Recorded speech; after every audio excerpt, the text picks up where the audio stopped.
What is up, YouTube? We are back with our part 8 of our 10 Principles of Economics series here for our Bank of Exile daily PoE series. So today our lesson is about the standard of living. So according to Greg Mankiw, the standard of living is dependent on production. So today we're going to take a look at what is production, what is your standard of living, and how these two things interact, especially in Rayclast and PoE. So the basic principle is that there are differences in standards of living over time. So for instance, people hundreds of years ago and thousands of years ago had a different standard of living than we do today. You and I have got access to things that other people throughout all of history haven't had access to. For instance, one of these things being automated cars. If you've got mass transit in your area, or you've got a personal vehicle that you own, the fact that you can drive around and travel great distances is a huge bonus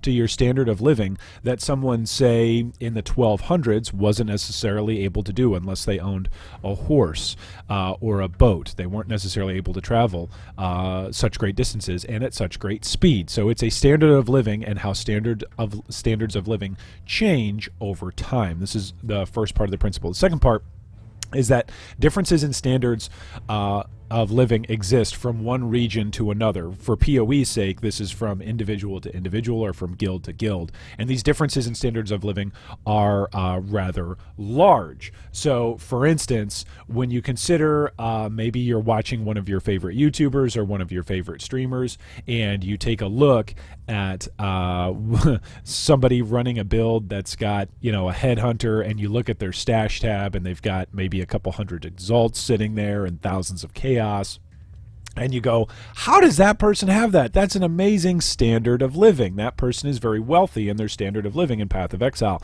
Sometimes you'll see somebody asking on the forums or on the subreddit, hey, I've got a budget of 20 exalted or 50 exalted or 100 exalted. What build should I build? So these are people who are quoting the standards of living that they are living at in Path of Exile. Then other times you've got other folks who are saying, hey, I'm just starting out my league.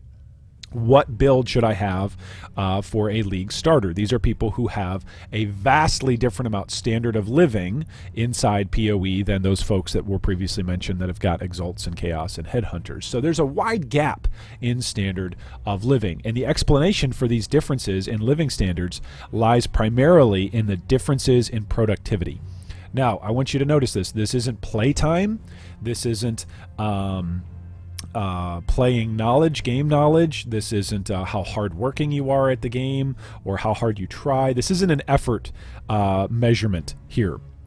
What is productivity? Well, let's get into it. What exactly is productivity? According to Greg Mankiw, productivity, for the purposes of this economic model, are the quantity of goods and services produced from each hour of a worker's time, or from each hour of a participant in the economy's time. So, for instance, if you are a member of the PoE gaming community, you may be wondering, hey, how efficient am I and how much production am I contributing to the overall economy? There's a couple of ways to look at this. Are you producing goods? Are you making new items throughout the game that you are then going to be contributing to the actual market?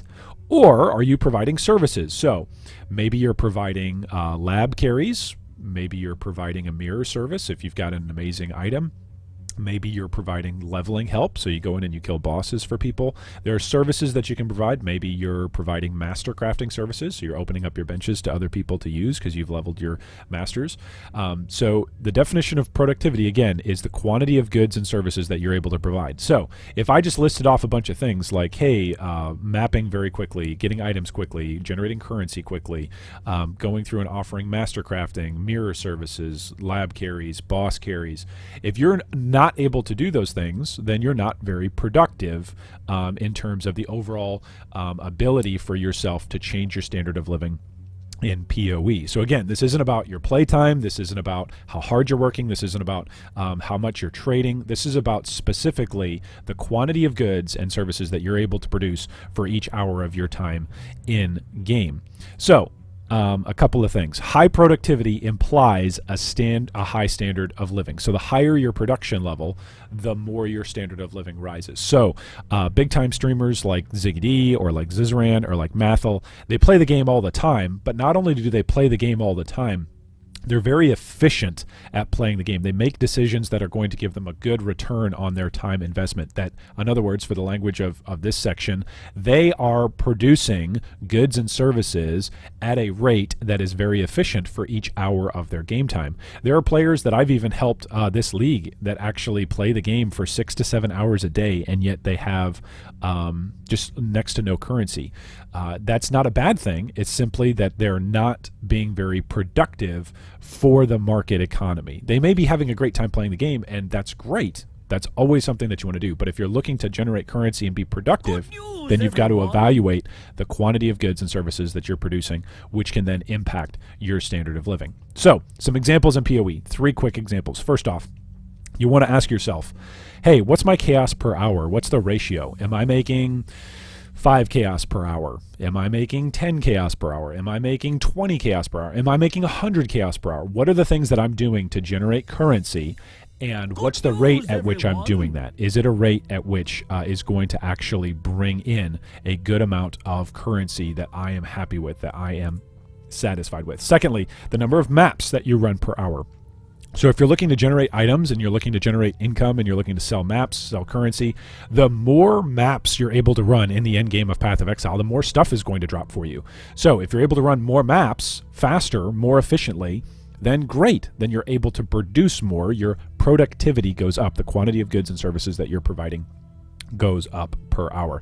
Lastly, acts cleared within the first day of the league. So a lot of the times there is so much hype built up in PoE around the start of a league because all of the racers and all of the big economic players are going to try throughout the first day to get from Act 1 all the way to maps. They're going to try and clear all 10 acts as soon as they can because they want to be the first ones into the market, the first ones selling the top tier items, because that means that they've got more customers, right? So the quantity of goods and services that they're producing is in high demand because everybody wants that stuff, because the vast majority of players at that point in the league aren't at maps. So the chances of them dropping unique items that are very valuable that early in the league goes up, and the chances of them dropping maps that other people are eventually going to need to clear their atlas goes up. So this is why the first 24 hours of a league is one way that you can measure your productivity.